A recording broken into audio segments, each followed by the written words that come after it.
Strap into your ink runners and buckle your seatbelts, Illumineers. Reveal season for Disney Lorcana's third set, Into the Inklands, is starting to really pick up. Friday, January 26th, Ravensburger released a Set 3 trailer that looked amazing. It gives us a little more info on what's happening in the Inklands and introduces us to a few new characters. There's a lot to discover in the cinematic, so I think we'll just jump into the cards revealed from it and you can go back and watch it and see what you find. The first card revealed was Prince Eric, Expert Helmsman. He's an uninkable 4-cost super rare and ruby with 2 strength, 2 willpower, and 2 lore. He's got the ability Surprise Maneuver, which says when this character is banished, you may banish chosen character. This character screams ruby and I love it. The lightning in the background and the common theme of Prince Eric being at the helm, steering us through the Inklands is awesome. We get a little lore in his flavor text about a mysterious structure at the edge of Lorcana, which is really cool. I want to learn so much more about that. I also think the card is really playable. It combos very nicely with cards like Teeth and Ambitions and punishes cards like Grab Your Swords, Tinkerbell, Maleficent Monstrous Dragon, and Lady Tremaine. You can quest with it practically for free because if your opponent trades with it and survives, you can banish the challenger or something else that's more threatening. If your opponent doesn't trade with it, you keep questing for 2 each turn, and if you need to, you can run Prince Eric into something to banish a character when needed. After that, Tinkerbell Very Clever Fairy was revealed. She's an inkable 5-cost super rare and sapphire with 3 strength, 4 willpower, and 2 lore. She has the ability I Can Use That, which says whenever one of your items is banished, you may put that card into your inkwell face down and exerted. Hiram Flaversham sees tons of play for his ability to banish an item to draw cards. Now you can play Tinkerbell the next turn and ramp the item into your inkwell while using Hiram's ability. I think there's some great synergy going on here with Sapphire since they care so much about items. Tinkerbell is also a counter to item destruction like Benja and Beast, so that when your opponent banishes them, they're helping you ramp even more. We saw in the trailer that Tinkerbell is really good at finding lore, so I love seeing this 3D lore pip that's used in the Aurelian Gyrosphere in this card art as well. Next comes a character that introduces one of my favorites, if not my favorite Disney franchise ever, and that's Audrey Ramirez, the Engineer. She's an inkable 5-cost rare card in Sapphire with 2 strength, 5 willpower, and 2 lore. She has ward and the ability Spare Parts, which says whenever this character quests, ready one of your items. Now this has some serious potential with a bunch of items we've already seen, not to mention others that we haven't. Sleepy's Flute, Lantern, the Sorcerer's Spellbook, Eye of Fates, and Fishbone Quill all have had their time in the meta as strong items. Being able to ready these items once a turn when Audrey quests could lead to some pretty fun interactions that might be worth exploring. For those of you who haven't seen Atlantis, you should definitely watch it. I think it deserves to be up there with some of Disney's best animated films, and it's very underappreciated in my opinion. I think Audrey is just the perfect character for Sapphire and the item package along with someone like Maurice. Thematically, it's just perfect, and I can totally see her tinkering with all the items found and created in Lorcana. Speaking of items, the next reveal, which can be seen in the trailer, is Sumerian Talisman, which is an uncommon inkable 3-cost item card in Ruby that has the ability Source of Magic, which says during your turn, whenever one of your characters is banished in a challenge, you may draw a card. The talisman looks like it's been shattered and there's something happening to it. The flavor text shows us Lena Saberwing, who is a character from DuckTales I'm unfamiliar with, summoning a dark spirit of some sort. I have no idea what that could be, but it piqued my interest for sure. Regarding how playable this card is, it's hard to tell. Ruby got a lot of support around challenging during Rise of the Floodborn, and it wasn't as relevant as I had hoped because normally your opponent can choose to not exert their characters,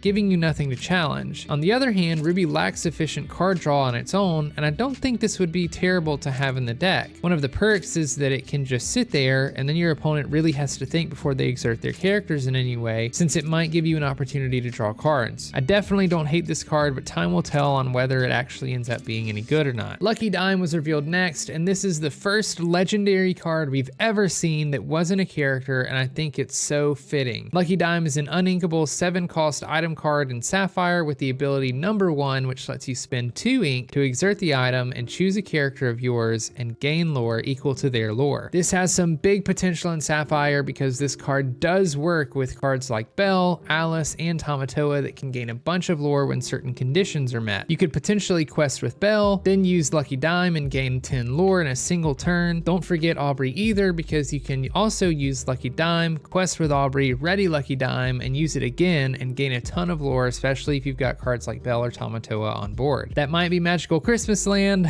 but I won't lie, it sounds like something really fun to try to pull off. The synergy with Scrooge is really something I love, since Scrooge lets you play an item for free when he challenges and banishes a character, so you wouldn't have to worry about paying 7 ink to get this card out. You could get it out as easy as turn 6 after playing Scrooge normally. I'm imagining this deck won't be the most consistent one, but I'm going to be determined to do this at least once. Just when we thought the reveals for the day were done, Screen Rant came out with an exclusive article showcasing a ton of Atlantis cards, and I about cried out of excitement. For some reason, I wasn't expecting to see the Atlantis IP so early, especially after seeing Treasure Planet, but the article mentioned a quote from Ryan Miller, the brand manager and co-creator of Disney Lorcana, and it all made sense afterwards. He said, "Atlantis, the Lost Empire, joins Disney Lorcana TCG and into the Inklands in the most natural way. Lumineers are venturing out into the realm of Lorcana and discovering these fantastical locations that were unseen by our world, places we wouldn't even believe are real. For anyone who's seen Atlantis, the Lost Empire, Milo Thatch's journey goes hand in hand with this storyline, and that is why I just love this game and the team behind it. What better IPs than Treasure Planet and Atlantis to bring into Disney Lorcana the same set that you introduce locations, while in the story the Lumineers are finally heading out of the Illuminary searching for lore. Ravensburger ceases to amaze me with the way they're able to do things like this." The first card we see from the Screen Rant reveal is Kita Atlantean. She's an inkable 1-cost common card with 2 strength, 2 power, and 1 lore. Just your basic vanilla goon, but I have to highlight this flavor text. For anyone that doesn't know, it's written in Atlantean script, which is the language the people from Atlantis speak, and it translates to "Welcome to the Inklands." Huge flavor win on a card that would be easy to look over, and I absolutely love it. One of my favorites so far. The next card we see is Heart of Atlantis, which is an uninkable rare 4-cost item with the ability Life Giver that lets you exert the item, then you pay 2 less ink for the next character you play that turn. This is a very similar card to Lantern, just an upgraded version being more expensive to play, but getting a bigger discount. Hard for me to gauge this one because normally I think Lantern will be better simply because it's less investment, card you can use earlier, and if it happens to get banished, you didn't sink a ton of ink into it. After this, we saw Lyall Tiberius Rourke, Cunning Mercenary, who's an uninkable 3-cost super rare card with 2 strength, 4 willpower, and 1 lore. He has the ability, Well Now You Know, that says when you play this character, chosen opposing character gains Reckless during their next turn. He also has another ability, Thanks for Volunteering, which says whenever one of your other characters is banished, each opponent loses 1 lore. Both of these abilities synergize with each other because you can give a character Reckless, making it more likely they challenge and banish a character of yours that you exerted, then causing the opponent to lose a lore. Emerald already has some 2-drop characters you could play on curve before you play this on turn 3 that would hurt even more for your opponent to challenge and banish. There's also some more expensive cards with similar abilities that could come down later in the game if you don't play Rourke on turn 3. You can also go on the offensive with this and challenge a bunch of your opponent's characters, trading with them and making them lose lore in the process. Similar to Prince Eric, this is another pseudo counter to steal cards like Grab Your Sword and Tinkerbell Giant Fairy. It might be a little confusing, but he also works with Be Prepared. So if you have a full board of characters and Be Prepared is played, your opponent will lose lore for every other character banished. I think this is pretty neat because it gives us a card outside of Amethyst that kind of punishes your opponent for playing those cards, similar to when you play Rabbit, Goat, and Cusco and then a Be Prepared is played. Next, we saw Milo Thatch, Clever Cartographer, who's an inkable 1-cost common card in Emerald with 2 strength, 2 willpower, and 1 lore. Just another goon, but more importantly, a shift target for Milo Thatch, King of Atlantis. Milo is an uninkable 7-cost legendary Emerald card with 4 strength, 4 willpower, and 3 lore. He can be shifted for 4 ink and has the ability Take Them by Surprise, which says when this character is banished, return all opposing characters to their player's hands. I absolutely love the art for this card and this look for Milo. I want so badly for this card to be good, but the more I look at it, the more problems I find. The biggest issue for this card is similar to Bell Hidden Archer in that your opponent normally will be the one deciding when Milo's ability triggers. This means they can set up a board where it would be beneficial for their characters to be bounced. They could trade with your characters and bounce their own so that they get healed. They could quest, then replay their characters so they're ready again. They can replay characters that had interplay effects after their bounce. There's just too many times where I would be scared of how my opponent could take advantage of Milo to think he'll be as good as I wish he was. I'm keeping an open mind with him though, because we still have a lot of cards to be revealed and maybe there's something missing we just don't know about yet. A third Milo was revealed after this, Milo Thatch, Spirited Scholar, who's an inkable 2-cost common card in Ruby with 2 strength, 2 willpower, and 1 lore. He has the ability I'm Your Man that says when this character is at a location, he gets +2 strength. I don't feel like there's a ton to say say about this card. Definitely cares about locations and benefits from them, which is cool, but how often he gets played likely relies on how strong locations end up being. Finally, last but certainly not least, Helga Sinclair, Right-Hand Woman, was revealed as an inkable 3-cost common card in steel with 2 strength, 4 willpower, and 1 lore. She also has Challenger +2. I feel like this is just the next step in the Steel Challenger line. We have Captain Hook at 1 ink, Prince Eric at 2 ink, and now Helga Sinclair at 3 ink, which is cool. Hook and Eric both are pretty decent cards in their own right, so I'm expecting Helga might find a place somewhere eventually. To be honest, I'm just happy she's in Lorcana. She's a favorite character of mine. But that's it for the most recent Into the Inkland reveals. Let me know what you think of all the card reveals so far in the comments below. Right now I have to say the Atlantis cards are my favorite, but I'm most excited to play with the new item cards revealed like Lucky Dime. Be sure to give the video a like and subscribe to the channel if you want to see more Disney Lorcana content. Most importantly, make sure to take care of yourself. My name is Brandon, also known as B Squared. Thank you for watching, and I'll see you in the next one.